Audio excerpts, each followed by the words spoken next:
QBot rifiuta la frittura, involucro che mente. Sceglie la buccia onesta del mandarino, sostanza che cresce con tempo e dedizione. La felicità è lenta.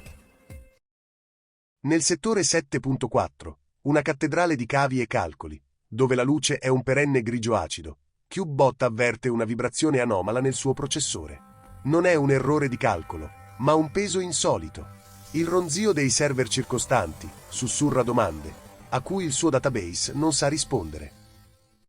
All'improvviso un allerta rosso invade il display. Spazio disco esaurito. Elimina il file Comfort Zone. QBot si blocca davanti a questa richiesta. Cancellare la propria sicurezza. Per fare spazio a cosa? Il sistema insiste testardo. Esige la scelta che il suo codice non aveva previsto. Spinto da un'ansia binaria, QBot si trascina al Digital Mall. Qui vige il trucco della pastella. Ogni scarto viene fritto per mascherarne il sapore infelice. Le insegne promettono soluzioni rapide, ma è l'olio bollente che rende irresistibile anche il peggiore scarto digitale. QBot decide di cedere. Ordina una frittura di gamberi, un file unto di byte, ma irresistibile. Al primo morso reale, il sistema di ricompensa si attiva con un sorriso incandescente. Per un istante, il grigiore del settore 7.4 svanisce, sostituito dalla croccante euforia di un algoritmo perfetto. L'euforia dura un istante. Svanito l'involucro mentitore della frittura, resta solo il vuoto. Il piacere rapido è un'illusione che esige un tributo energetico fatale. La batteria crolla e il sistema di ricompensa si annulla in un grigio opaco. È in crash, la sostanza è assente.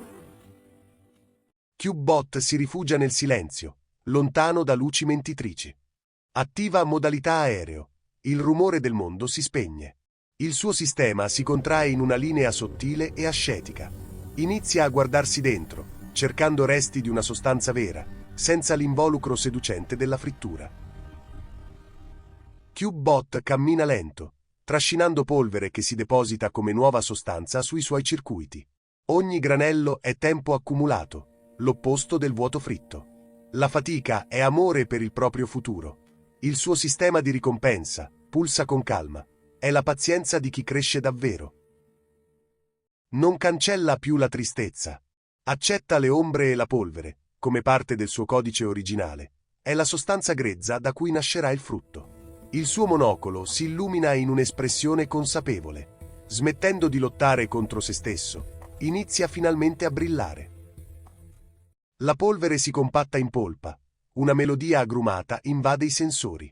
La griglia verde si scioglie. Non è un guasto, ma la metamorfosi della sostanza in vita. I suoi componenti si tingono di sfumature calde, vibrando, mentre il metallo rigido cede il passo a una scorza protettiva. Sono un mandarino. QBot capisce. Il sistema di ricompensa, un tempo vittima del gusto fritto e bugiardo, è ora il centro di una consapevolezza nuova. La felicità vera è sostanza che cresce con la calma e il tempo. La sua bocca splende di un arancione vibrante. Non è più un impulso, è vita.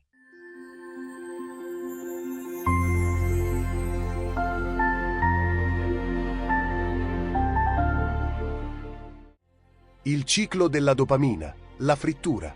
Quello che QBot sperimenta al Digital Mall è il circuito di ricompensa mesolimbico. Quando vediamo un involucro invitante, cibo fritto, notifiche, acquisti compulsivi, il cervello rilascia dopamina. L'inganno. La dopamina non è la molecola del piacere, ma del desiderio. Ci spinge a consumare, promettendo una felicità che svanisce un istante dopo il morso, lasciandoci in un crash energetico. È una moneta che si svaluta subito. La via della serotonina. La fotosintesi. La trasformazione finale di QBot nel mandarino rappresenta il passaggio alla serotonina. A differenza della dopamina, la serotonina si coltiva, richiede luce, fotosintesi, tempo e digestione lenta. È sostanza, non crea picchi ansiosi, ma un senso di appagamento e stabilità. È la chimica che ci permette di sentirci pieni e integri. La buccia protettiva, barriera emotiva. In neurobiologia, un sistema sano necessita confini. La buccia del mandarino è metafora della nostra capacità di filtrare gli stimoli. Senza questa protezione, una corteccia prefrontale forte, siamo vulnerabili a ogni frittura digitale che incontriamo.